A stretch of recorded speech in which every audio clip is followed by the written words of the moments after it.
Though it was officially spring according to the calendar, it was still a cold day. Having lost my place at home, I was aimlessly killing time at the park, filled with melancholy. I was approached by an elderly gentleman in a very neat suit. "Hello, Lisa. How do you know my name?" Before I could even begin to appreciate his charming smile, I was more concerned about how he knew my name. "I'm Brown. I've come to repay a favor." Seeing Mr. Brown, the polite elderly gentleman, I was greatly surprised. "Mr. Brown?" "Yes. I'm the homeless man you helped."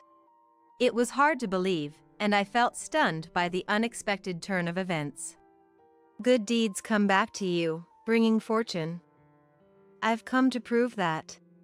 Mr. Brown offered me, who had been downcast, a significant proposal. "I, Lisa, have been living with my son and his wife since my husband Stephen passed away a few years ago. If we got along well, there would be no problem, but unfortunately, that's not the case. My son, Nicky, can best be described as full of energy in the kindest terms, and his wife, Annabelle, as feisty just as the same. Frankly, there's no need to mince words. Nicky was a frivolous person who always tried to play along, and Annabelle was selfish and lazy. Stephen was very strict in his lifetime, always keeping a close eye on Nicky and his wife. And if they stepped out of line even slightly, he did not hesitate to scold them severely. Perhaps because of that, Nicky and his wife were relatively meek while Stephen was alive, and we had few problems living together. However, after his death, Nicky and his wife started to get carried away, showing their true colors, so to speak. Not that Nicky isn't my child, and criticizing him feels like criticizing myself, but I wonder if I might have made some mistakes in raising him. Still, Nicky is the better of the two. Annabelle is the problem. Even before the mourning period for Stephen ended, she became visibly more arrogant and lazy. How so? While I wouldn't say it's all Annabelle's fault, the issue was she did no housework at all. She, as I knew, was 66 years old, not as physically capable as I might seem, and yet, she dumped all the housework on me. "You should just stick to doing the housework." It's not that I hate doing housework, but having it significantly cut into my personal time was something I couldn't accept. That personal time, simply put, is dedicated to my hobby of crafting various things. My creations might be common, but they include things like scarves, items that are part of daily life. To get back to the point, Annabelle indeed did no housework at all, leaving it all to me. Even I, usually so understanding, found myself unable to accept, or rather felt it was downright unreasonable, and spoke to Nicky about it. "Could you talk to her? It's not that I hate doing housework, nor do I think it's solely her duty, but it seems a bit much, don't you think?" According to Annabelle, what else could Mom do but housework, right? It was as if he wasn't listening at all, always siding with the stronger argument, just a superficial person trying to please, and I quickly had to give up hope. Even conceding as much as I could and accepting the housework, not having time for myself was the real issue. For example, one day, after finishing up with the chores, I was yelled at by Annabelle while I was knitting, which is my hobby. "What are you playing at, Lisa? If you have time for that, you should go shopping or something." I couldn't understand why I was being yelled at like this, and even if there was a reason, it seemed completely unjustified. After all, Annabelle, who spends her days in leisure, was the last person I wanted to hear it from. If such days continued, even I couldn't stay quiet forever, or rather, I didn't intend to be that much of a pushover. "Annabelle? Don't you think you should do some of the housework yourself?" "What? Are you saying that's my duty? Your values are so outdated it's laughable." Annabelle's right. "You know, Mom, that's called being a boomer." "That's not what I meant. I was just speaking common sense. Boomer common sense is nonsense to everyone else. I won't tolerate backtalk. Exactly. Even if I reluctantly overlooked her arrogance, Nikki, who only sided with what was advantageous to him, was just disappointing. But even if my protests were completely in vain, being called a boomer was truly disheartening, and more than giving up, it was purely infuriating. The self-centeredness of Nikki and his wife accelerated after my protests, and Annabelle even began to say things like this. Boomer Lisa, who can only do housework. Is dinner ready yet? Being constantly harassed, I couldn't even force a smile anymore. In fact, it seemed rare to be able to smile under such treatment. While it was bad enough not to be able to laugh, I increasingly felt like I had no place there. Unable to bear her cold stares, I started escaping to the park as soon as I finished the bare minimum of daily chores. The season was about to turn to winter, and though it was indeed cold outside, it was still better than enduring Annabelle's harsh words. Unfortunately, there wasn't much to do at the park, and I could only sit on a bench until it was time to prepare dinner, looking up at the sky. Despite how unbearable Nikki and his wife were, I still carried a mobile phone for emergencies, as it would be troublesome if they couldn't contact me, but I didn't know how to kill time with it like the younger generation. What I could do was, for my own comfort, look at photos of the handcrafts I had made, which had accumulated in quite a number, and modestly praise my own efforts. This park is quite spacious and gets fairly busy on holidays, but on weekdays during the day, it's almost deserted. However, I did notice a few cardboard houses, suggesting some homeless people called this place home. From the bench I happened to sit on, I could see one of the cardboard houses, but I knew I had no right to scold the homeless person living there, even though I was in a similar situation. One time, I saw a homeless man emerge from that cardboard house within my field of vision. He seemed to be in his 70s, with disheveled hair mixed with gray and an unshaven beard that had grown freely, wearing shabby clothes. It's wrong to expect anything from a homeless person, but strangely, his eyes didn't seem clouded, rather, they appeared to possess a firm will. I believe that the state of one's heart reflects in their eyes. By that measure, it seemed that this homeless man had some kind of purpose, and that alone made him seem favorable to me. However, that didn't mean I wanted to get close to him, and in reality, there was no connection between this homeless man and me.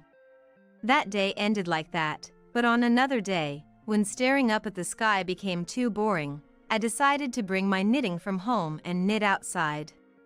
The weather was capriciously mild and warm for early winter, making it comfortable to work outside without my hands becoming stiff. Moreover, working felt more productive without Annabelle watching. That homeless man was in my field of vision again, which was fine, but he was intently watching me knit.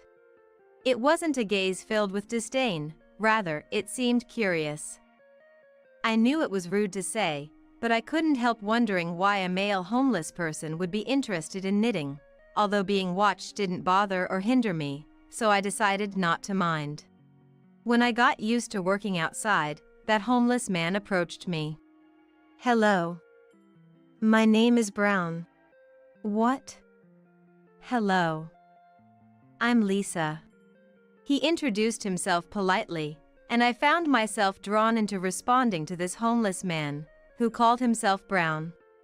Up close, Mr. Brown, despite his unkempt appearance, had a sparkle in his eyes that was rare to find, and I didn't feel any disgust being near him. I've seen you around lately. With the weather like this, wouldn't it be better to stay indoors? Mr. Brown's voice was very gentle, not hoarse from drinking or smelling of cigarettes, suggesting he probably didn't smoke. Above all, his voice was kind, which made me lower my guard a bit. It seems knitting is your hobby. Don't your hands get cold, making it hard to move them?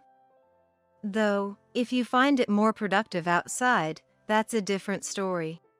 His tone was calm and sincere, making me wonder how such a person could be homeless. Unfortunately, personal character and financial circumstances don't always align, so there was no use dwelling on that. However, when he asked why I was there, I found myself at a loss. I could answer, but it wasn't something I felt should be broadcasted, nor was it appropriate to complain about personal grievances or speak ill of others to someone I had just met. I'm sorry. I'm not trying to pry into your affairs. If you think it's trivial chatter, feel free to laugh it off or ignore me. The homeless man was as gentlemanly as his eyes suggested, making me feel it would be incredibly rude not to answer Mr. Brown's question. I've lost my place at home. Surprisingly candid, I shared my reason with Mr. Brown. Is there some trouble within the family? Yes, my daughter-in-law is terribly overbearing. Not only does she push all the housework onto me without doing anything herself, but she also calls me a boomer. At that moment, I wasn't sure what expression I wore, but Mr. Brown looked troubled. That's a terrible situation. Obviously, I don't know the details about your daughter-in-law, but that's no way to treat a parent, even if by marriage. Right. It was a strange feeling, sharing my pent-up frustrations with a man I had just met, making my heart feel a bit lighter. Then, very audibly, a sound of hunger rumbled from Mr. Brown, who looked somewhat embarrassed. I apologize. Hunger is an unbeatable foe. I have a favor to ask, if you'd be willing to hear me out?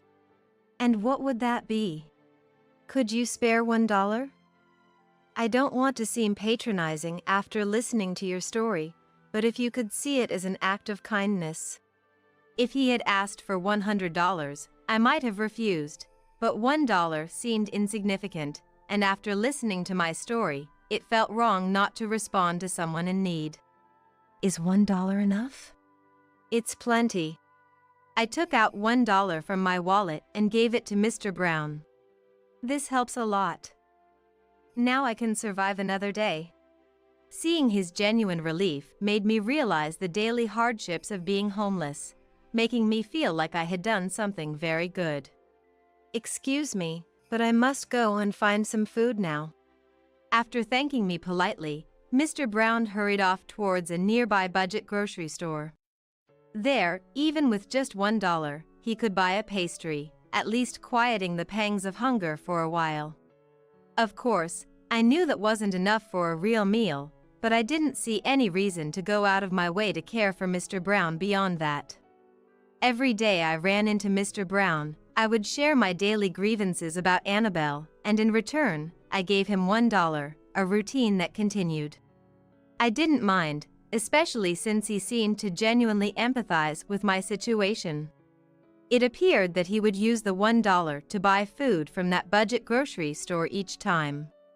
Mr. Brown, aren't you hungry? I thought the food you can get for $1 would be quite limited. One day, I made a sandwich for him and brought it to the park. Is this for me? Yes, unless it's a bother. Not at all. This is very helpful. I was genuinely pleased to see Mr. Brown so happy. Then I'll eat. Thank you. He opened the lunchbox politely and ate the sandwich with elegance yet with evident enjoyment, which, while expected, was pleasantly surprising. Your kindness is deeply appreciated. Thank you truly. His words of thanks were sincere, without any hint of insincerity, and I wasn't cynical enough to doubt his gratitude. On another day, a very cold wind was blowing, and although I had dressed warmly for the park, I couldn't help but worry about Mr. Brown. Hello, Lisa. It's quite chilly today, isn't it? As expected, it seemed Mr. Brown didn't have the luxury to dress warmly, looking very cold. It's not much, but maybe this will help a bit. I had anticipated this and brought a scarf I had knitted from home. What's this? I knitted it. It's for you. Seeing Mr. Brown moved by the gesture, I felt confident that I had done something good. This texture, the careful finish, it could fetch a good price. It's a waste to keep such talent as merely a hobby. It was odd that Mr. Brown would praise aspects most people wouldn't notice, but I didn't think much of it at the time. Have you been doing this hobby for a long time? Yes. I thought so. Your experience shows. Do you have anything that shows your past work, although it might be unlikely given the place? Although it was a strange question from Mr. Brown, I thought I should show him if asked, so I showed him photos of my past projects stored on my mobile phone. Incredible, truly incredible. I am impressed. Thank you. The warmth of handmade items can never be matched by ready-made products. Lisa, you are remarkable. Watching Mr. Brown quietly close his eyes, savoring the warmth as if cherishing it, made me feel as if I had accumulated good deeds. However, I must return it, as much as it's a generous offer. Lisa, you already possess skills that could be monetized, yet you haven't had the opportunity to utilize them. What are people thinking? Mr. Brown seemed upset, but the idea of earning money from my skills was foreign to me, making his anger seem somewhat misplaced. That aside, I'll give you the usual $1. Thank you. Instead of heading to the grocery store, Mr. Brown went to a phone booth with the $1 I gave him. Over the next few days, I met Mr. Brown daily, giving him $1 each time, which he always took to the phone booth. I didn't know whom he was calling, nor did I have the right to know. One day, Mr. Brown was unexpectedly absent from the park at our usual time. Feeling a slight loneliness, I thought it might be difficult for a day-to-day homeless person to stay in one place. Lisa, you're going to the park again, aren't you? That's better for me. Being around a boomer contaminates my thinking. A month had passed, and after enduring harassment from Annabelle, I found myself heading to the park again. Feeling an unexpected loneliness without someone to talk to, and it was natural that Mr. Brown's face came to mind. Hello, Lisa. Yes? Looking up at the sound of the voice, I saw a distinguished elderly gentleman in a fine suit, with a gentle and lovely smile standing before me. It was beyond me why this elderly gentleman knew my name, given we seemingly had no connection. As I stood there perplexed, he greeted me with a familiarity I felt I had seen somewhere before and slowly handed me a business card. I am deeply indebted to you for the other day. Mr. Brown? I couldn't believe it at first glance at the business card, but if I imagined the Mr. Brown in my memory without his neglected beard and with his hair tidied up, this gentleman fit the image, especially the sparkle in his eyes. Looking at the business card again, it listed him as the chairman of a nationally renowned clothing manufacturer, a name familiar to anyone and with stores across the country. Why was the chairman of a major corporation living as a homeless person? Yes. I recently handed the presidency over to my son, gaining some free time for myself, and it was related to a memory of mine. A memory, you say? There was a time when I too lived a hand-to-mouth existence. It was on a cold day like this when a homeless person appeared and gave me their scarf. Then, Mr. Brown pulled out the scarf I had given him earlier. It's a long time ago, so that benefactor is likely no longer in this world. However, I wanted to understand their spirit. How could someone with nothing to their name share such kindness with others?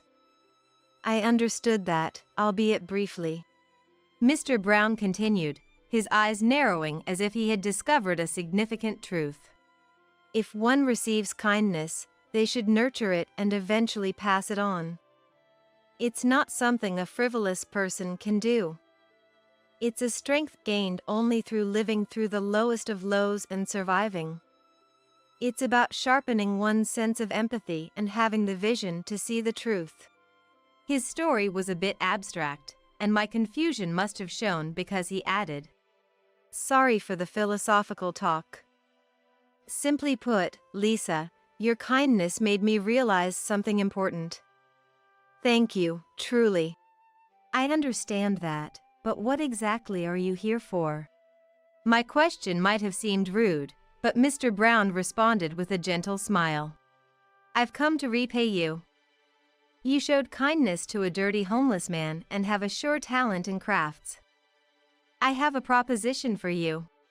I didn't immediately grasp the meaning of Mr. Brown's words. May I have a moment of your time? Yes. Mr. Brown sat down next to me. The proposition for repaying you is none other than to entrust you with one of our company's new specialty handcraft stores we plan to launch. He presented a contract, but the sudden offer was hard to comprehend immediately. I used the $1 you gave me to discuss with my secretary over the phone. Our company values people first and foremost. We've deemed you worthy of managing a store. While I was flattered by the praise, the sudden proposition was overwhelming. I will never forget the warmth of the scarf you gave me. I want to spread that kindness further. I've heard multiple times about the terrible treatment you've received from your daughter-in-law. This could be a small step towards your independence. But I'm not the sort to own a shop. I know nothing about running a business. Lisa, modesty is a virtue, but too much of it isn't praiseworthy. My judgment isn't without insight. You have the potential. I assure you. We will support you fully in managing the business. Won't you please accept? Refusing seemed like it would be terribly unkind to Mr. Brown, and truthfully, I wasn't without a desire to become independent from Nicky and his wife. After some thought, I answered. I understand. I would be delighted to accept. Thank you. And so, I was entrusted with a small craft store under Mr. Brown's company. The store was cozy, which meant I could easily manage every corner of it, an ideal situation for me. In the time that followed, I packed my belongings at home without Nicky and his wife noticing. Once I was done, I left a text as a sort of farewell note without informing them of my new address and quietly moved out. The employees at the store I managed treated me with respect and care, making the place very comfortable. I enjoyed my freedom so much that I had no intention of returning to Nicky and his wife. The condominium I moved into, on Mr. Brown's advice, had strict security with a resident security guard, in case Nicky and his wife tried to visit. Mom, help! Without you, we're struggling with the housework. The two of us can't handle everything. I received texts like this almost daily, full of entitlement, but I consistently refused, declaring my parental duties over. Later on, driven by curiosity, I passed by Nicky and his wife's house. Even from outside, I could tell their living conditions had deteriorated, indicated by the unmistakable smell. Nicky continued to send me texts detailing their dire situation, but I ignored them all. Annabelle, failing to understand the consequences of her actions, began harassing Nicky instead. It seemed her nature required her to oppress someone, making me feel even more relieved to have cut ties. Though I don't know if naturally is the right word, their marriage was fraught with constant arguments, leading to Nicky's demotion at work and a significant pay cut. Despite continuous texts from Nicky showing no sign of reflection, I focused on living my life, considering it his responsibility. Mr. Brown occasionally visited my store to check on things and introduce customers, maintaining a good relationship. This way, I finally found happiness.